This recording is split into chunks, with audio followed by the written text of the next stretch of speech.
राजस्थान के साथ ही देश में हालात बिगड़ रहे हैं। मुख्यमंत्री अशोक गहलोत बार बार लोगों से ये अपील कर रहे हैं कि जो शादियों का सीजन है उसे टाला जाए, स्थगित किया जाए, खास तौर से खाना।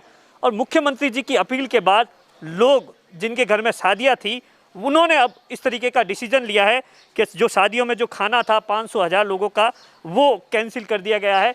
इस समय जिस तरीके से लगातार हालात बदतर होते जा रहे हैं, उसके बाद में शादियों का जो सीजन है, शादियों के घर का जो माहौल है वो भी चेंज हो गया है। मैं अपने कैमरामैन से कहूँगा कि पहले वो कुछ तस्वीरें बताए कि आमतौर पर जब भी अपने यहाँ शादी होती है तो उस घर में ढोल से लेकर और वहाँ पर चहल पहल नज़र आ रही है, लेकिन जिस तरीके से बाड़मेर के अंदर हालात है उसके बाद से लगातार लोग इस बात को लेकर जागरूक हो रहे हैं कि कहीं ना कहीं किसी की ज़िंदगी अगर जो उनके वजह से अगर ये दाव पर लग जाए तो ऐसा नहीं होना चाहिए। मैं सबसे पहले अपने कैमरामैन से कहूँगा कि वो एक कार्ड बताए। इस कार्ड के अंदर इस परिवार ने सरस्वती की शादी थी, जो उनके भाई है, उन्होंने हमें बताया है 6 महीने पहले उन्होंने इस सब की बुकिंग करवा दी थी। तकरीबन 1000 लोगों का खाना था, लेकिन हालातों को देखते हुए कैंसिल कर दिया गया। उनके भाई साहब है, उनसे बातचीत। अच्छा, आपका क्या नाम है सर? जितेंद्र कुमार। अच्छा, क्या हुआ और किस तरीके की प्लानिंग आपने कर रखी थी और उसके बाद में कब आपने ये डिसीजन लिया और किस तरीके की प्लानिंग और कितने टाइम पहले क्या क्या प्लान कर रखा? 6 महीने पहले ही सारी जो जगह की और कंदोई की और टेंट वाले वगैरह और कैटर्स वगैरह सबकी बुकिंग हो चुकी थी, लेकिन अभी 15-20 दिन से जो के हालात चल रहे हैं उसके हिसाब से देखते हुए सब कुछ कैंसिल कर दिया, खाना वगैरह सब कुछ कैंसिल कर दिया। और जो रीति रिवाज है बाकी जो जो पहले 50-100 जनों का आता था उनको शॉर्ट करके 3-4 जनों का ही घर पे ही वो सब कुछ उसी में निपटा रहे हैं। अच्छा, तो आपने कब बुकिंग करवा रखी थी, उसके लिए कितने पैसे दे रखे थे? क्या वो पैसे कंदोइयों ने बोला या अब आपने किस तरीके की प्लानिंग की है वापस खाने? शुरुआत में पता था कि कोविड वगैरह तो चल रहा है, लेकिन वो 10-20% जो भी एडवांस था वो अब चला ही गया, उसमें तो वापस कुछ आना है नहीं।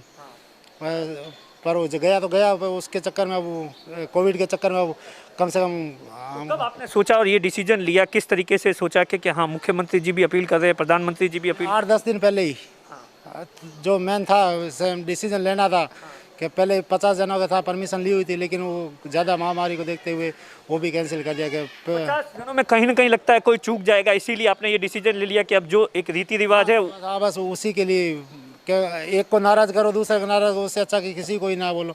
जो घर वाले हैं 5-10 जने वो घर पे खा लेंगे बस। अच्छा, तो कितने लोगों का खाना था, किस तरीके की प्लानिंग की गई? 800 से लेके 1000 जनों का खाना था, दोनों का मिला के, लेकिन वो सब कुछ कैंसिल कर दिया गया है। अच्छा, तो इसके लिए आपने वापस लोगों को कैसे इन्फॉर्म कर दिया? क्योंकि मैं देख रहा हूँ मेरे हाथ में कार्ड है, इसमें तो बाकायदा खाने के बारे में लिखा गया, तो उनको कैसे? कार्ड में था पर वो अभी 1 तारीख तक तो किसी को कार्ड दिए ही नहीं थे। अच्छा, तो बाकी जो 5-10 घर में जो कार्ड देने थे, जो एकदम बहुत ज़्यादा क्लोज रिलेटिव है जिसका आना ज़रूरी है बस, तो उनके घर में कार्ड दिए, वो भी आए नहीं है अभी बाहर से जो भी है। अच्छा, लोग एक बात बताओ, आप इतने कार्ड भी अगर 10-15 लोगों को देख, लोग भी आना जाने में भी हिचकिचा रहे हैं? कोई आ ही नहीं रहा है बिल्कुल भी। बस ठीक है, जैसे मान लो 15 घर में बोले तो बड़ी मुश्किल से 1 या 2 जने आए हैं, बस ठीक है, उसी में ही काम चला रहे हैं बस। अच्छा, आपको ऐसा लग रहा है कहीं ना कहीं अगर ये खाना किया तो हालात बिगड़ सकते हैं, कोई कोविड पॉजिटिव होगा, तो इसीलिए आपने ये हाँ, वो उसी के लिए किया। अच्छा, लास्ट सवाल है, बाकी लोगों से क्या अपील करना चाहेंगे जिनके घर में शादियां हैं? शादियाँ वही है, जितना अभी हो सके तो शॉर्ट करो, उसके बाद में मान लो 2-4 महीने बाद हालात सुधरते तो अच्छी तरीके से आप खाना कर सकते हो। कोई मनाही है नहीं, किसी गवर्नमेंट किसी तरह आपको पाबंदी तो है नहीं। अभी तो पाबंदी ले रहा है, हमारी भलाई के लिए ले रही है गवर्नमेंट सरकार। रियल में शुक्रिया, आपने जो कदम उठाया वो यकीनन काबिले तारीफ है।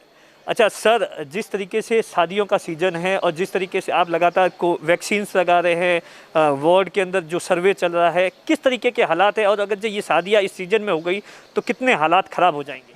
प्रतिदिन जहां लोगों का इकट्ठा होने का कार्यक्रम होता है उसमें ये गुंजाइश रहती है कि कोविड का संक्रमण फैलेगा। इस चीज़ को लेकर वार्ड वार कमेटियां बनाई हुई है जिला प्रशासन की ओर से। उसमें मैं एज ए BLO लगातार 24 घंटे ऐसा कह सकता हूं मैं आराम से कि वार्ड के अंदर हूं और वार्ड में जहां शादियां हैं, अभी आपने जिनसे बात की है जितेंद्र भाई से, उन्होंने अपनी सिस्टर की, हमने पिछले 4-5 दिन से उनसे सलाह मशवरा किया कि हम लोग ऐसा क्यों नहीं करें कि लोगों को एक प्रेरणा जाए, अच्छा काम हो सकता है। तो उन्होंने हमारे एक सुझाव पे और अपने परिवार से सलाह करके एक बढ़िया काम किया और पूरा जो खाना था, प्रीति भोज था जिसमें 800-1000 लोग इकट्ठे हो सकते थे, वो पूरा उन्होंने निरस्त किया है, स्थगित किया है।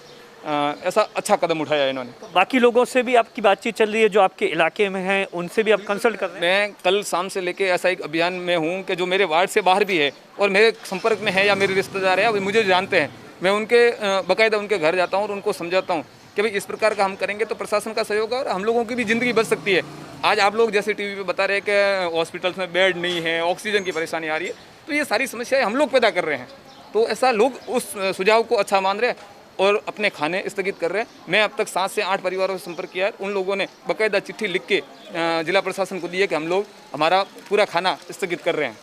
अब देखिए, यकीनन जितेंद्र ने जो कदम उठाया वो अपने आप में बहुत ही काबिले तारीफ है। बाकी लोग भी अगर जो ये स्टोरी देख रहे हैं और उनके घर में शादियां हैं तो वो अपने खाने को स्थगित कर सकते हैं और रीति रिवाज के हिसाब से शादी कर सकते हैं। कैमरे के पीछे अश्विनी रामावत है, मैं आपका साथी दिनेश बोहरा।